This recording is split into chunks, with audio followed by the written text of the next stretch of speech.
Resonance में next application है acidic and basic nature of compound. ठीक है, उसके अंदर पहला है एसिडिक नेचर ऑफ फिनॉल। अब फिनॉल जब एसिडिक नेचर शो करेगा तो फिनॉल में क्या है, OH है। फिनॉल के अंदर एसिडिक हाइड्रोजन कौन है, हाइड्रोजन है। जब ये एसिडिक नेचर शो करेगा तो क्या आएगा, ऑक्सीजन पे जो कॉन्जुगेट बेस बनेगा वो क्या बनेगा, नेगेटिव आयन स्पीसीज बनेगी, एक अनायन बनेगा। यहाँ पे क्या बन रहा है, फिनॉक्साइड आयन बन रहा है। ठीक है, तो फिनॉल जब एसिडिक नेचर शो करता है तो फिनॉक्साइड आयन बनाता है। ठीक है, अब इस फिनॉक्साइड आयन की स्टेबिलिटी जितनी ज्यादा होगी, आपके जो इस कॉन्जुगेट बेस की स्टेबिलिटी जितनी ज्यादा होगी, इसका एसिडिक नेचर भी उतना ही ज्यादा होगा। आपके फिनॉक्साइड आयन की स्टेबिलिटी जितनी ज्यादा होगी, उसका एसिडिक नेचर भी उतना ही ज्यादा होगा। मतलब फिनॉल आपका उतने ज्यादा एसिडिक नेचर शो करेगा। अब आपका जो कॉन्जुगेट बेस बना है, जो फिनॉक्साइड आयन है, वो क्या है, नेगेटिव चार्ज स्पीसीज है। तो नेगेटिव चार्ज स्पीसीज को स्टेबल कौन करेगा, इलेक्ट्रॉन विड्रॉइंग इफेक्ट। जो इलेक्ट्रॉन विड्रॉइंग इफेक्ट लगाएगा वो इस फिनॉक्साइड आयन को स्टेबल करेगा। तो इलेक्ट्रॉन विड्रॉइंग इफेक्ट इसका देखेंगे आप, -R -H। तो जो आपका एसिडिक नेचर होगा वो -R के डायरेक्टली प्रोपोर्शनल होगा, -H के, -I के, और इनवर्सली प्रोपोर्शनल होगा किसके, जो इलेक्ट्रॉन रिलीजिंग इफेक्ट शो करते हैं उनके क्या होगा, इनवर्सली प्रोपोर्शनल होगा, +I +H और +R। ठीक है, अब तो ये कह सकते हैं कि जो फिनॉक्साइड आयन है, जो फिनॉल है उसका एसिडिक नेचर किसका ज्यादा होगा। अगर उस फिनॉल के ऊपर इलेक्ट्रॉन विड्रॉइंग ग्रुप लगे हुए हैं तो उसका एसिडिक नेचर ज्यादा होगा, फिर सिंपल का और फिर इलेक्ट्रॉन रिलीजिंग ग्रुप का, क्योंकि इलेक्ट्रॉन रिलीजिंग तो उसको और अनस्टेबल करेगा। ठीक है, अब जो फिनॉक्साइड आयन है हम उसको एग्जाम्पल के थ्रू देखते हैं कि फिनॉक्साइड आयन के ऊपर ग्रुप लगा हुआ है, ये CH3 या OCH3 NO2 फ्लोरीन या क्लोरीन। ठीक है, तो हम पहले देखते हैं कि अगर CH3 ग्रुप लगा हुआ है तो क्या होगा, ये सिंपल है फिनॉल, ये ऑर्थो, मेटा और पैरा पे है। तो ठीक है, CH3 क्या, हाइड्रोकॉन्जुगेशन। जब ये एसिडिक नेचर शो करेगा, फिनॉल एसिडिक नेचर शो करेगा, तो यहाँ पे क्या बनेगा आपका फिनॉक्साइड आयन, H+ क्या रिमूव करेगा तो फिनॉक्साइड आयन बनेगा।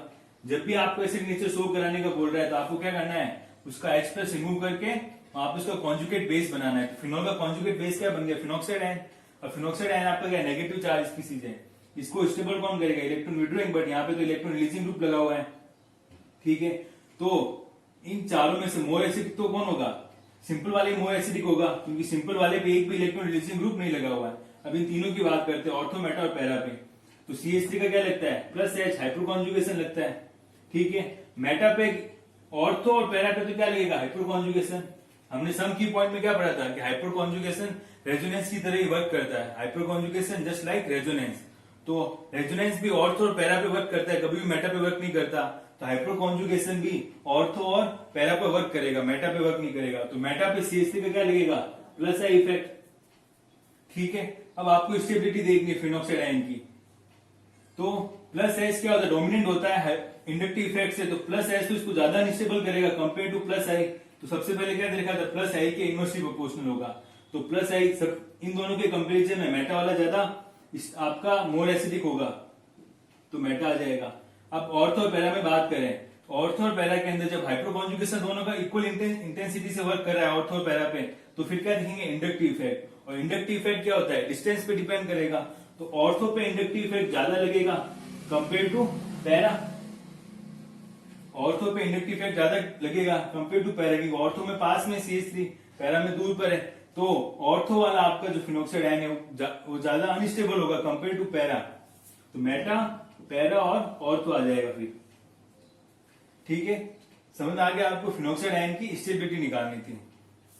सॉरी, फिनॉक्साइड आयन जितना ज्यादा स्टेबल होगा उसका एसिडिक नेचर उतना ज्यादा होगा। यानी कि जो सिंपल फिनॉक्साइड आयन है वो आपका ज्यादा मोर एसिडिक होगा कंपेयर टू ऑर्थो और मेटा, पैरा, जब इस पे CH3 ग्रुप लगे हुए हैं। अब इस पे हम अगर OCH3 ग्रुप लगाएं तो ऑर्डर क्या आएगा वो देखना है। अगर इस पे अगर OCH3 ग्रुप लगा देते हैं तो क्या ऑर्डर आएगा। अगर यहाँ पे मैं OCH3 मतलब OR ग्रुप लगा दूं तो फिनॉक्साइड आयन की एसिडिटी का ऑर्डर क्या आएगा। ठीक है, अब OCH3 का क्या लगता है, +R इफेक्ट लगता है OR का। ऑर्थो और पैरा पे इक्वल इंटेंसिटी से काम करेगा रेजोनेंस। ठीक है, और पैरा पे क्या, मेटा पे क्या करेगा, मेटा पे OCH3 का क्या लगता है, -I। भाई OCH3 होता है उसका रेजोनेंस इफेक्ट ऑर्थो पैरा पे लगेगा, और OCH3 का क्या लगता है, -I इफेक्ट लगता है। ठीक है, अब जब +R दोनों बराबर लग रहे हैं तो अब देखेंगे सिंपल है, तो मोर एसिडिक कौन सा हुआ, ऑर्थो और पैरा पे तो रिलीजिंग इफेक्ट लग रहा है, इलेक्ट्रॉन दे रहा है तो ये अनस्टेबल कर रहा है, जबकि मेटा पे क्या लग रहा है, विड्रॉइंग इफेक्ट लग रहा है, माइनस आई इफेक्ट लग रहा है। तो इस फिनोक्साइड आयन को स्टेबल करेगा कंपेयर टू ऑर्थो और पैरा और कंपेयर टू सिंपल। तो सबसे पहले क्या आएगा, मेटा वाला आपका मोर एसिडिक होगा, क्योंकि यहाँ पे फिनोक्साइड आयन आपका स्टेबल हो रहा है because of minus inductive effect. ठीक है, फिर क्या आएगा, सिंपल आएगा, सिंपल पे कोई भी इफेक्ट नहीं लग रहा है। और फिर आते हैं ऑर्थो और पैरा पे। ऑर्थो और पैरा पे क्या रिलीजिंग इफेक्ट लग रहा है जो इसको अनस्टेबल कर रहे हैं, और ऑर्थो और पैरा में से भी ज्यादा अनस्टेबल कौन कर रहा है वो देखना है। तो ऑर्थो पे और पैरा पे जब रेजोनेंस बराबर लगेगा तो क्या देखेंगे, इंडक्टिव इफेक्ट। और इंडक्टिव इफेक्ट क्या लगता है इसका, माइनस आई लगता है वो CH3 का।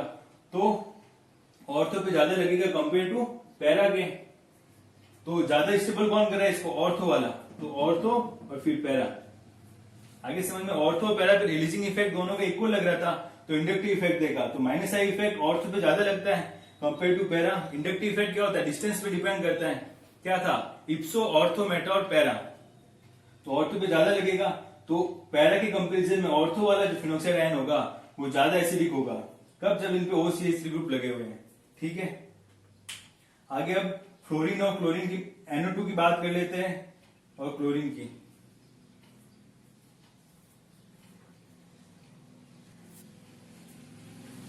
अब जो OCH3 मॉडल आया है वही किस में आएगा, फ्लोरीन में। क्या पढ़ा था हमने कि जब हमें फिनॉल की अगर एसिडिटी देखनी होती है, जो हेलोजन का एबनॉर्मल बिहेवियर था उसमें देखा था कि हेलोजन के एबनॉर्मल बिहेवियर के अंदर अगर फिनॉल की एसिडिटी देखनी है और उस पर फ्लोरीन लगा हुआ है तो फ्लोरीन का कौन सा इफेक्ट कंसीडर करेंगे, प्लस आर डोमिनेंट होगा किससे, माइनस आई से।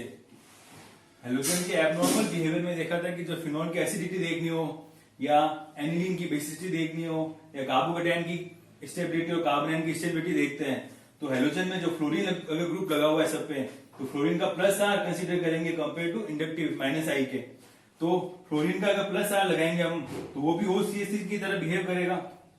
तो इसका ऑर्डर भी क्या आएगा, फ्लोरीन का और OCH3 का सेम ऑर्डर आएगा। ये यहाँ पे फ्लोरीन का और OCH3 का ये सेम ऑर्डर आ जाएगा। ठीक है, अब बात करते हैं NO2 की।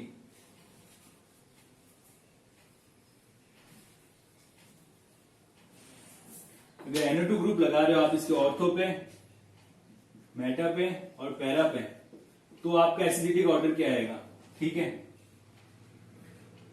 अब यहाँ पे एक, अगर हम नॉर्मल जो अभी तक करते हैं वैसे भी करते हैं तो क्या आता है ऑर्डर, तो NO2 का क्या लगता है, माइनस आर इफेक्ट लगेगा ऑर्थो पैरा पे इक्वल इंटेंसिटी से, जबकि मेटा पे क्या लगता है, इंडक्टिव इफेक्ट। रेजोनेंस कभी मेटा पे काम नहीं करेगा तो मेटा पे क्या लगेगा उस ग्रुप का, इंडक्टिव इफेक्ट लगेगा। तो रेजोनेंस क्या है आपका, मोर डोमिनेंट है कंपेयर टू इंडक्टिव इफेक्ट, तो माइनस आर ज्यादा लगेगा। तो ऑर्थो पैरा वाला मोर एसिडिक होगा कंपेयर टू मेटा और सिंपल। तो ऑर्थो और पैरा में भी ज्यादा कौन होगा, जब रेजोनेंस बराबर काम करता है तो इंडक्टिव इफेक्ट देखेंगे तो ऑर्थो पे इंडक्टिव ज्यादा लगेगा कंपेयर टू पैरा। तो मोर एसिडिक कौन सा आ गया आपका, ऑर्थो, फिर पैरा, फिर मेटा आ जाएगा और फिर सिंपल। ये तो आपका आना चाहिए था ऑर्डर, बट जो ऑब्जर्व ऑर्डर आता है एसिडिटी का जब यहाँ पे NO2 ग्रुप लगाते हैं तब क्या आता है वो हमें देखना है। ये तो क्या हुआ जो हमने कैलकुलेट करा है, बट ऑब्जर्व क्या आता है, प्रैक्टिकली ऑर्डर क्या आता है वो देखना है। अब होता क्या है कि ऑर्थो वाले के अंदर जो ऑर्थो नाइट्रोफिनॉल है, ऑर्थो नाइट्रोफिनॉल के अंदर इंट्रामोलिकुलर हाइड्रोजन बॉन्डिंग हो जाती है। ऑर्थो नाइट्रोफिनॉल में क्या होगा, यहां पे क्या हो गई, इंट्रामोलिकुलर हाइड्रोजन बॉन्डिंग हो गई, intramolecular hydrogen bonding. Ortho nitrophenol के अंदर क्या हुआ, ये ऑर्थो पे था नाइट्रो ग्रुप तो इसका एक ऑक्सीजन और यहाँ पे क्या हो गया, हाइड्रोजन बॉन्डिंग हो गई, इंट्रामोलिकुलर हाइड्रोजन बॉन्डिंग हो गई। तो जो ऑर्थो वाला हाइड्रोजन होगा वो लेस एसिडिक हो जाएगा कंपेयर टू पैरा, क्योंकि ये वाला हाइड्रोजन यहाँ हाइड्रोजन बॉन्डिंग में इन्वॉल्व हो गया तो ये एसिडिक नेचर शो नहीं कर पाएगा। तो आपका ऑर्डर तो ये आना चाहिए था, बट जो ऑब्जर्व ऑर्डर आएगा आपका, ऑब्जर्व ऑर्डर में क्या आ जाएगा, पैरा, ऑर्थो, मेटा और सिंपल। ये तो आपका ऑर्डर क्या था, कैलकुलेटेड था, जो आपने कैलकुलेट करा। बट जो ओरिजिनल ऑर्डर क्या आएगा आपका, पैरा, ऑर्थो, मेटा और सिंपल। क्यों, क्योंकि ऑर्थो वाला हाइड्रोजन था वो आपका हाइड्रोजन बॉन्डिंग में इन्वॉल्व हो गया, इंट्रामोलिकुलर हाइड्रोजन बॉन्डिंग में इन्वॉल्व हो गया, इस वजह से ये लेस अवेलेबल रहता है एसिडिक नेचर शो करने के लिए।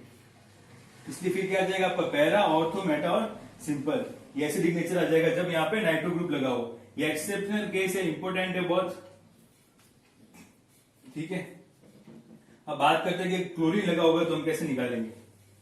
क्लोरीन में भी आप निकाल सकते हो खुद ही। क्लोरीन का क्या देखा था हेलोजन के अंदर कि क्लोरीन, ब्रोमीन और आयोडीन लगे हुए होंगे तो उनका माइनस आई डोमिनेंट होगा कंपेयर टू प्लस आर। जब माइनस आई डोमिनेंट होगा तो इंडक्टिव इफेक्ट तो क्या डिस्टेंस पे डिपेंड करता है, तो मोर एसिडिक कौन हो जाएगा आपके यहाँ पे, ऑर्थो वाला, फिर मेटा वाला, फिर पैरा और फिर सिंपल। सिंपल सी बात है कि फिनोक्साइड आयन पे इंडक्टिव इफेक्ट जिसका ज्यादा लगेगा वो मोर एसिडिक होगा, तो कौन हो जाएगा ऑर्थो, मेटा, पैरा और सिंपल।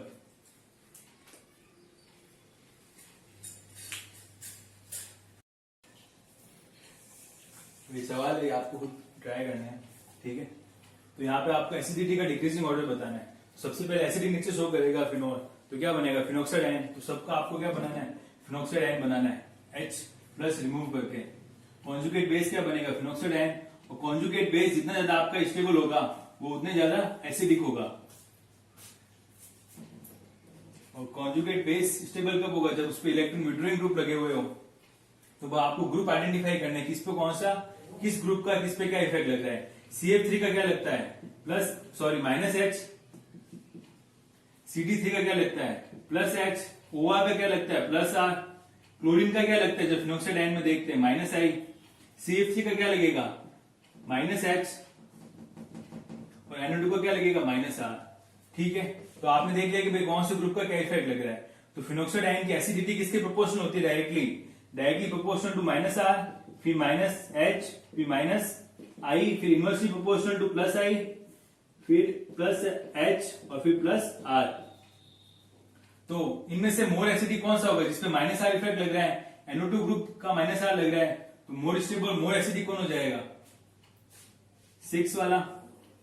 उसके बाद क्या आएगा माइनस H, तो माइनस H यहाँ पे लग रहा है और एक यहाँ पर लग रहा है CF3 का। CF3 यहाँ पे ऑर्थो पे, यहाँ पे पैरा पर है। जब हाइड्रोकॉन्जुगेशन सेम लग रहा है ऑर्थो और पैरा पे, तो क्या लिखेंगे इंडक्टिव इफेक्ट। और इंडक्टिव इफेक्ट ऑर्थो पे ज्यादा लगता है कंपेयर टू पैरा के, तो फिर मोर एसिडिक कौन आ जाएगा फर्स्ट। उसके बाद 5।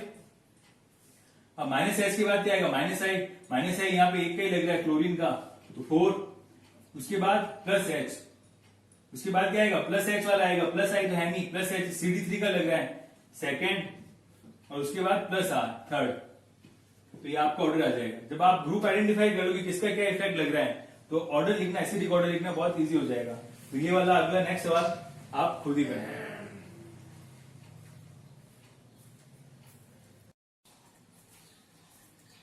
तो अगला पॉइंट है ऑर्थो इफेक्ट। ऑर्थो इफेक्ट में क्या होगा, ये भी एक स्टेरिक इफेक्ट है। बेंजोइक एसिड और एनिलीन डेरिवेटिव होंगे उनमें दिखेगा। इसमें क्या होगा कि बेंजोइक एसिड के अंदर भी जो ऑर्थो सब्स्टिट्यूटेड बेंजोइक एसिड होगा, ऑर्थो इफेक्ट एक बेंजोइक एसिड में होगा और एक एनिलीन डेरिवेटिव में। तो जो बेंजोइक एसिड है उसके अंदर भी अगर ऑर्थो सब्स्टिट्यूटेड बेंजोइक एसिड है वो आपका मोस्ट एसिडिक होगा। जो बेंजोइक एसिड होगा वो आपका मोस्ट एसिडिक होगा। अब चाहे उस पर कोई भी ग्रुप लगाओ, चाहे इलेक्ट्रॉन रिलीजिंग ग्रुप हो चाहे इलेक्ट्रॉन विड्रॉइंग ग्रुप, आपका ऑर्थो सब्स्टिट्यूटेड बेंजोइक एसिड बाकी सबसे चाहे पैरा, मेटा और सिंपल से उससे क्या होगा मोस्ट एसिडिक होगा। ठीक है, इसी तरह एनिलीन के अंदर देखेंगे तो जो ऑर्थो सब्स्टिट्यूटेड एरोमेटिक एमीन होगी वो आपकी लीस्ट बेसिक होगी। जस्ट इसका उल्टा है, बेंजोइक एसिड में क्या होगा ortho substituted benzoic acid more acidic होगा, जबकि एनिलीन के अंदर जो आपको ऑर्थो सब्स्टिट्यूटेड एरोमेटिक एमीन होगा वो लीस्ट बेसिक होगा, मतलब सबसे कम बेसिक होगा इन नेचर। और उसकी जो बेसिसिटी होगी वो इंडिपेंडेंट होगी नेचर ऑफ द ग्रुप। इसका मतलब चाहे आपका ग्रुप इलेक्ट्रॉन रिलीजिंग हो चाहे इलेक्ट्रॉन विड्रॉइंग हो, वो जो आपका ऑर्थो सब्स्टिट्यूटेड एरोमेटिक एमीन होगा वो आपका लिस्ट बेसिक ही रहेगा। ठीक है, अब इसे एग्जांपल से समझे। तो हमने क्या बोला कि जो ऑर्थो सब्स्टिट्यूटेड बेंजोइक एसिड होता है वो आपका क्या होगा मोस्ट एसिडिक इन नेचर होगा। तो अगर यहाँ पे कोई भी ग्रुप लगाओ, चाहे CH3 हो चाहे बाकी ये कोई भी ग्रुप हो, इन सब में जो ऑर्थो वाला सब्स्टिट्यूटेड बेंजोइक एसिड होगा वो इन सब से क्या होगा मोर एसिडिक होगा। तो हमने लिख दिया कि ऑर्थो वाला मोर एसिडिक है।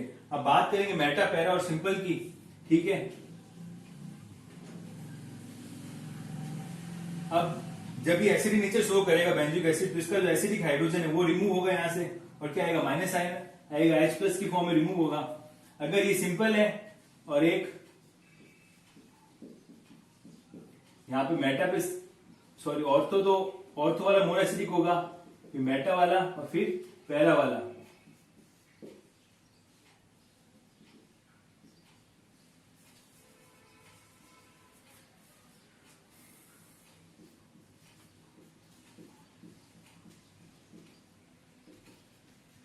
ठीक है, तो बात करते हैं कि जो आपको कॉन्जुगेट बेस बना है, जब एसिडिक नीचे शो करेगा तो कॉन्जुगेट बेस बनेगा। कॉन्जुगेट बेस क्या आपका एनआईएन को कौन स्टेबल करेगा? Electron withdrawing group. बट यहाँ पे CH3 का क्या लगेगा? रिलीजिंग इफेक्ट लगेगा। तो ऑर्थो, मेटा और पैरा में से मोर एसिडिक कौन सी होगी?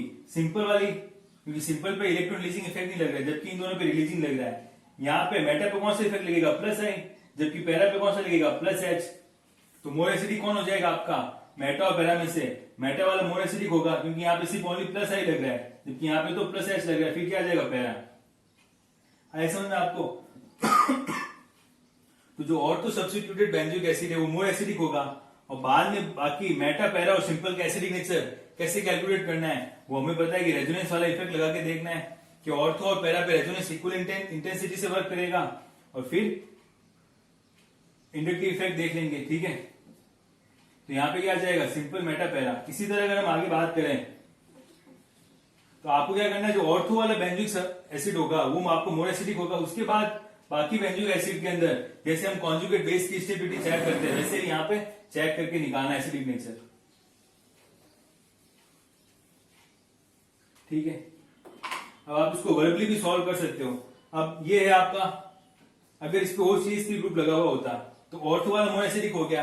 अब क्या आएगा? मेटा आएगा और पैरा आएगा। तो मेटा के ऊपर रेजोनेंस वर्क नहीं करता, मेटा पे वर्क नहीं करेगा, तो मेटा पे क्या लगेगा? OCH3 का माइनस आई इफेक्ट लगेगा, जबकि पैरा पे क्या लगेगा? आपका प्लस आर लगेगा। ठीक है, और सिंपल पे तो कोई इफेक्ट लग ही नहीं रहा, तो जो मेटा पे इसका OCH3 का क्या लग रहा है? माइनस आई इफेक्ट लग रहा है।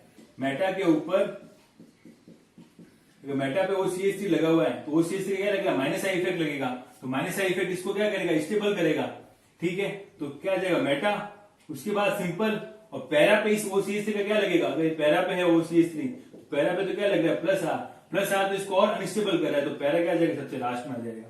इसी तरह आप इन बाकी सब पे निकाल सकते हो। इन सब में क्या होगा कि ऑर्थो सब्स्टिट्यूटेड बेंजोइक एसिड आपका मोर एसिडिक होगा, बाकी इन सबसे ऑर्थो, पैरा, मेटा और सिंपल से।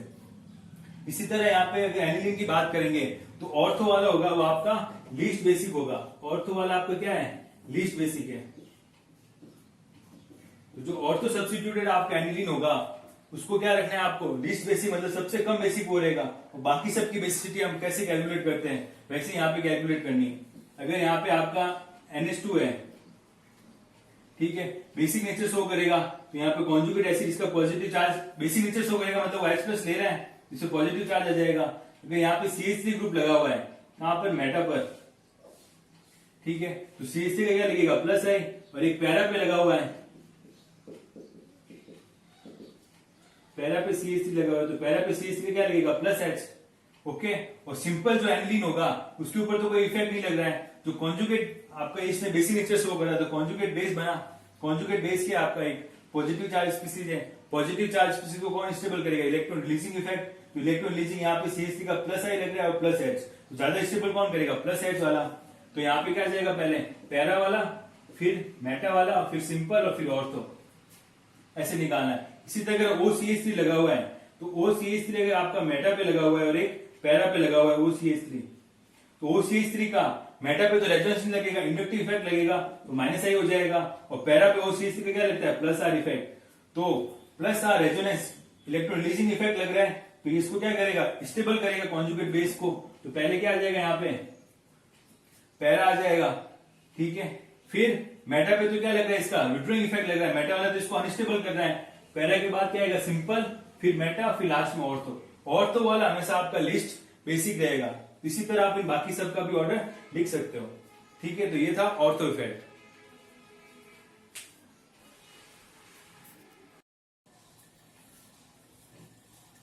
नेक्स्ट टॉपिक है सर इफेक्ट। सर इफेक्ट किसमें ऑब्जर्व होगा? आपके 1, 2, 3 try substituted benzene, 1, 2, 3 try substituted benzene के अंदर ये ऑब्जर्व होगा। ये भी एक तरह का स्टेरिक इफेक्ट है। आपके 1, 2, 3 ये क्या हो गया? आपकी ट्राई सब्स्टिट्यूटेड बेंजीन होगी जिसके अंदर सर इफेक्ट ऑब्जर्व होगा। तो सबसे पहले आपको देखना है कि जो ग्रुप लगे हुए वो 1, 2, 3 पोजीशन पे लगे हुए हो। ठीक है, अब 1, 2, 3 ट्राई सब्स्टिट्यूटेड बेंजीन में क्या होगा? यहाँ पे क्या होगा? एक स्टेरिक रिपल्सन होगा बिटवीन G और G डैश ग्रुप। जो आपका G ग्रुप है, ये दोनों G ग्रुप है और ये आपका G डैश ग्रुप है। तो जब 1, 2, 3 पोजीशन पे लगे हुए होंगे तो इनमें क्या होगा? एक स्टेरिक रिपल्सन क्रिएट होगा। पास पास में होंगे, इस वजह से यहाँ पे क्या होगा? स्टेरिक रिपल्सन क्रिएट होगा। अब स्टेरिक रिपल्सन जब भी स्टेरिक रिपल्सन क्रिएट होगा उससे क्या होता है, सिस्टम की पोटेंशियल एनर्जी क्या होगी, इंक्रीज होगी। सिस्टम की पोटेंशियल एनर्जी इंक्रीज होगी। जब भी पोटेंशियल एनर्जी इंक्रीज होती है तो उसकी स्टेबिलिटी क्या हो जाएगी, डिक्रीज हो जाएगी। अब स्टेबिलिटी डिक्रीज हो जाएगी तो सिस्टम क्या करेगा, सिस्टम इस तरह के स्टेरिक रिपल्सन को मिनिमाइज करने के लिए, डिक्रीज करने के लिए क्या करेगा, so in order to minimise such type of repulsion, जो आपका जी डैश ग्रुप है, जो आपका ये बीच वाला ग्रुप है, वो क्या चला जाएगा आपके आउट ऑफ प्लेन चला जाएगा ऑफ बेंजीन रिंग। जो जी डैश ग्रुप है वो आउट ऑफ प्लेन चला जाएगा बेंजीन रिंग के। और जब आउट ऑफ प्लेन चला जाएगा, जब जी डैश ग्रुप आपके, तो उसकी वजह से क्या होगा, जो आपका रेजोनेंस फिनोमिना था बेंजीन रिंग के साथ में, वो क्या हो जाएगा, lose the resonance phenomena with the benzene ring. जब वो जी डैश ग्रुप क्या होगा, स्टेरिक रिपल्सन को कम करने के लिए जी डैश आपका आउट ऑफ प्लेन चला जाएगा बेंजीन रिंग के। आउट ऑफ प्लेन जाने की वजह से क्या होगा, इस जी डैश ग्रुप का इस बेंजीन रिंग के साथ जो रेजोनेंस वाला फिनोमिना था वो क्या हो जाएगा, लूज हो जाएगा। मतलब यहाँ पे उसका रेजोनेंस इफेक्ट नहीं लग पाएगा बेंजीन रिंग के साथ में, क्योंकि वो क्या चला गया है, बेंजीन रिंग से आउट ऑफ प्लेन चला गया है। ठीक है, तो आपके जी डैश ग्रुप और जी ग्रुप कौन कौन से, तो ये आपको याद रखने की, जी डैश ग्रुप आपको कौन कौन से हो सकते हैं, COH, SO3H, NO2, iodine, NMe2 और CMe3। जब आपके जी डैश ग्रुप ये होंगे, जी डैश ग्रुप आपके जब ये वाले ग्रुप होंगे, और जी ग्रुप में क्या आ सकते हैं आपके सारे ऑल जी डैश ग्रुप, जो जी ग्रुप है उसमें सारे ऑल जी डैश ग्रुप और एल्काइल ग्रुप और ब्रोमीन। जी डैश ग्रुप कौन कौन से हो सकते हैं और जी ग्रुप कौन कौन है, ये आप याद रखोगे। ठीक है, अब सर इफेक्ट ऑब्जर्व किसमें हो रहा है, जैसे एग्जांपल से समझते हैं कि इन विच सर इफेक्ट ऑब्जर्व, किसके अंदर सर इफेक्ट ऑब्जर्व हो रहा है। तो आपको देखना है कि 1 2 3 ट्राई सब्स्टिट्यूटेड है। ये जब ट्राई सब्स्टिट्यूटेड है तो उसमें जी डैश ग्रुप कौन सा है आपका, COH है, यानी कि जी डैश ग्रुप आपका COH, इन 6 में से कोई भी एक होना चाहिए था, यहाँ पे COH ग्रुप आ गया। और जी ग्रुप आपको चेक करने की, जी ग्रुप कौन सा है इसमें, जी ग्रुप कौन सा है इसके अंदर, एल्काइल ग्रुप हो सकते हैं, ब्रोमीन हो सकता है और ऑल जी डैश ग्रुप। तो यहाँ पे क्या लगे हुए आपके एल्काइल ग्रुप लगे हुए, मतलब इस बेंजीन के अंदर आपका सर इफेक्ट ऑब्जर्व हो जाएगा।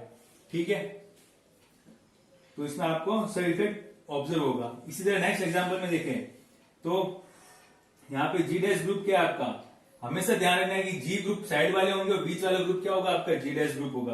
तो बीच वाला ग्रुप क्या जी डैश है क्या, यहाँ पे जी डैश ग्रुप के अंदर NH2 नहीं आता है, NMe2 है, यानी कि यहाँ पे सर इफेक्ट ऑब्जर्व नहीं होगा, क्योंकि यहाँ पे जी डैश ग्रुप क्या NH2 है। अगले वाले में देखें तो यहाँ पे जी डैश ग्रुप क्या आपका NMe2, जो कि जी डैश ग्रुप में आता है, और साइड में क्या लगे हुए आपके एल्काइल ग्रुप, यानी कि जी ग्रुप आपके कौन से हो गए, एल्काइल, यानी कि इसमें सर इफेक्ट ऑब्जर्व होगा। इसमें बात करें तो यहाँ पे जो जी ग्रुप है वो तो एल्काइल ग्रुप है, जो जी ग्रुप है वो तो एल्काइल ग्रुप है, लेकिन जी डैश ग्रुप यहाँ पे क्या आ गया, फ्लोरीन आ गया, मतलब यहाँ पे ऑब्जर्व नहीं होगा, क्योंकि जी डैश ग्रुप में ओनली आयोडीन है। इसी तरह यहाँ पे देखें, यहाँ पे भी आपका जी डैश ग्रुप क्या आ गया, NH2 आ गया, तो यहाँ पे भी आपका सर इफेक्ट ऑब्जर्व नहीं होगा। नेक्स्ट एग्जांपल में जी डैश ग्रुप क्या है आपका, SO3H है, जो कि SO3H आ रहा है जी डैश ग्रुप में, और जी ग्रुप कौन से आपके, एल्काइल ग्रुप है, तो यहाँ पे सर इफेक्ट ऑब्जर्व होगा। सबसे पहले आपको देखना है 1 2 3 ट्राई सब्स्टिट्यूटेड बेंजीन है, तो उसमें सर इफेक्ट ऑब्जर्व हो रहा है या नहीं हो रहा है। सर इफेक्ट ऑब्जर्व होगा, कब होगा, जब उस पर ये जी डैश और ये वाले जी ग्रुप लगे होंगे। जब सर इफेक्ट ऑब्जर्व होगा तभी वो बीच वाला ग्रुप जी डैश ग्रुप होगा, उस रिंग के साथ में रेजोनेंस फिनोमिना लूज करेगा। ठीक है, अब इस पे सवाल कैसे आता है वो देखते हैं।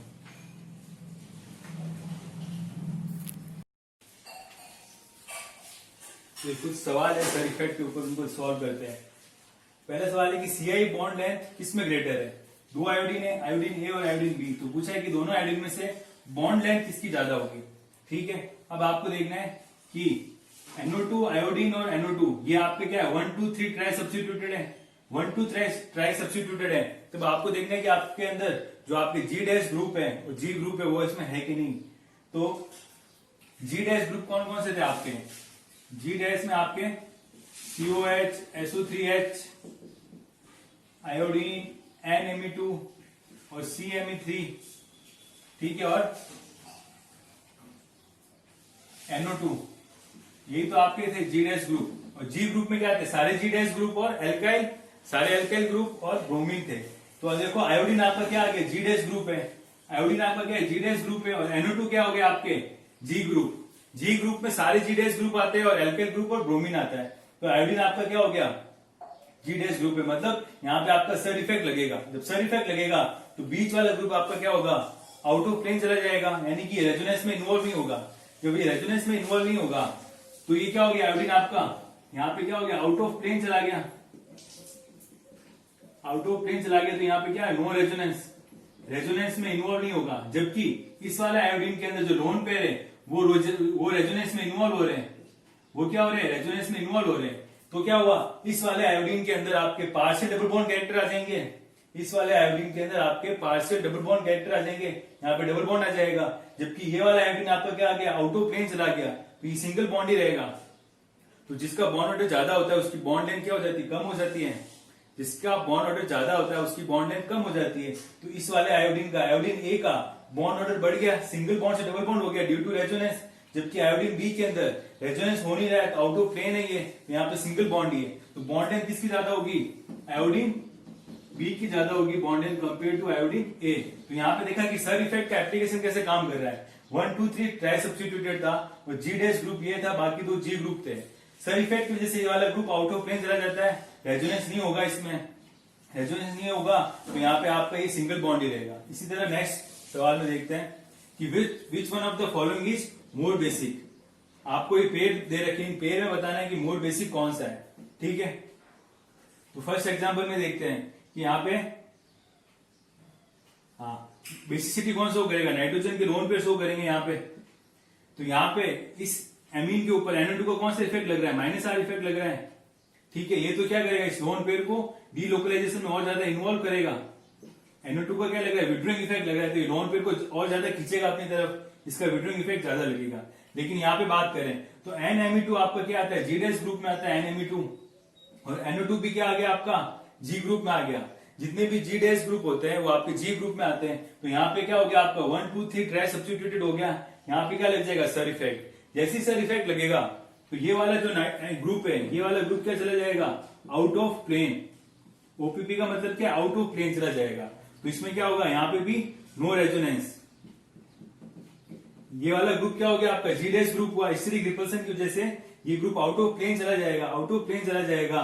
तो इसके जो लोन पेयर होंगे वो रेजोनेंस में इन्वॉल्व नहीं होंगे, डीलोकलाइज नहीं होंगे। तो इसके जो लोन पेयर हैं वो इजीली अवेलेबल रहेंगे कंपेयर टू दिस, क्योंकि यहाँ इसके जो लोन पेयर है वो डायरेक्ट रेजोनेंस में इन्वॉल्व हो रहे हैं। तो यहाँ पे डीलोकलाइज हो रहे हैं लोन पेयर, जबकि यहाँ पे लोन पेयर डीलोकलाइज नहीं हो रहे हैं ड्यू टू सर इफेक्ट। तो मोर बेसिक कौन सा हो गया आपका, ये हो गया।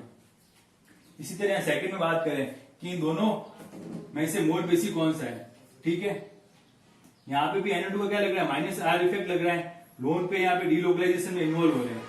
जबकि यहाँ पे देखें NO2 आपका जी डैश ग्रुप, ये भी आपके जी ग्रुप हो गए। तो ये सारी फुलफिल कर रहा है सर इफेक्ट की कंडीशन।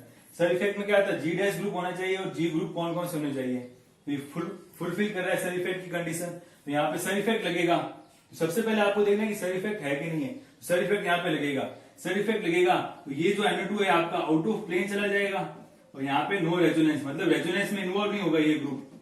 ये ग्रुप रेजोनेंस में इन्वॉल्व नहीं होगा, तो इस ग्रुप का इसके ऊपर कोई इफेक्ट नहीं लगेगा। बच्चे कौन से, NO2, ये मेटा वाले, तो मेटा के ऊपर रेजोनेंस लगता नहीं है। मेटा पे क्या लगेगा आपका, इंडक्टिव इफेक्ट लगेगा। मेटा पे क्या लगेगा, इंडक्टिव इफेक्ट। बट ठीक है, यहाँ पे तो इस NO2 का इंडक्टिव इफेक्ट लग रहा है, जबकि यहाँ पे क्या लग रहा है, रेजोनेंस इफेक्ट। तो रेजोनेंस इफेक्ट इंडक्टिव इफेक्ट से ज्यादा डोमिनेंट होगा। तो यहाँ पे जो NH2 के जो लोन पेयर होंगे यहाँ पे ज्यादा डीलोकलाइज होंगे कंपेयर टू दिस, क्योंकि यहाँ पे तो डीलोकलाइज होंगे नहीं। जो रेजोनेंस वाला इफेक्ट था वो इसी ग्रुप का था, NO2 का, और ये ग्रुप आपका क्या चला गया, आउट ऑफ प्लेन चला गया। इसी ग्रुप का यहाँ पे रेजोनेंस इफेक्ट लगेगा नहीं। यहाँ पे किसका लग रहा है, माइनस इंडक्टिव इफेक्ट। तो मोर बेसिक कौन सा हो गया आपका, फर्स्ट वाला, क्योंकि यहाँ पे जो लोन पेयर है वो इजीली अवेलेबल है कंपेयर टू दिस। इस वाले में डायरेक्ट रेजोनेंस लग रहा है, जबकि यहाँ पे ओनली इंडक्टिव इफेक्ट लग रहा है। इसी तरह यहाँ पे बात करें OH की, ठीक है, कि इन दोनों में से मोर एसिडिक कौन सा है, ठीक है। इन दोनों OH में से मोर एसिडिक कौन सा है। एसिडिक बिहेवियर शो करेंगे तो यहाँ पे क्या आएगा, नेगेटिव चार्ज आएगा, कॉन्जुगेट बेस बनेगा, ठीक है। अब देखना है कि सर इफेक्ट यहाँ पे लग रहा है कि नहीं लग रहा है। NO2 आपका जी डैश ग्रुप है, ठीक है। आई ग्रुप भी आपका क्या आता है, जी ग्रुप में आता है। जी ग्रुप में जितने भी जी डैश ग्रुप है वो सब आते हैं। तो आयोडीन क्या हो गया आपका, जी ग्रुप हो गया। तो यहाँ पे भी क्या लगेगा, सर इफेक्ट लगेगा। सर इफेक्ट की वजह से जो NO2 होगा वो आउट ऑफ प्लेन चला जाएगा। तो जो इन आयोडीन का इफेक्ट क्या लगेगा, -I इफेक्ट ही लगेगा आयोडीन का, जबकि यहाँ पर सर इफेक्ट लग नहीं रहा है। सर इफेक्ट के अंदर जी डैश ग्रुप में कभी भी OH आता नहीं है। सर इफेक्ट में जी डैश ग्रुप के अंदर OH नहीं आता है, तो यहाँ पे सर इफेक्ट लगेगा नहीं। तो इन दोनों आयोडीन का क्या लग रहा है, -I, और NO2 का भी क्या लग रहा है, -R। यहाँ पे सिर्फ ओनली आयोडीन का -I लग रहा था, जबकि यहाँ पे इसका -R भी लग रहा है, इन दोनों का -I भी लग रहा है। जो कॉन्जुगेट बेस है आपका नेगेटिव चार्ज, ये यहाँ पे ज्यादा स्टेबल हो रहा है कंपेयर टू दिस। यहाँ पे जो कॉन्जुगेट बेस बना है आपका एनायन, फिनॉक्साइड आयन, तो फिनॉक्साइड आयन आपका यहाँ ज्यादा स्टेबल हो रहा है कंपेयर टू दिस। तो यहाँ क्या आ जाएगा, second is more acidic then first. ठीक है, इसी तरह ये दो एग्जाम्पल है वो आप खुद कर सकते हो। आपको देखना है कि सर इफेक्ट लग रहा है कि नहीं लग रहा है। लग रहा है तो वहां से उसका रेजोनेंस फिनोमिना लूज हो जाएगा और फिर आपको उसका बेसिक नेचर चेक करना है 4 और 5 में। ठीक है, थैंक यू।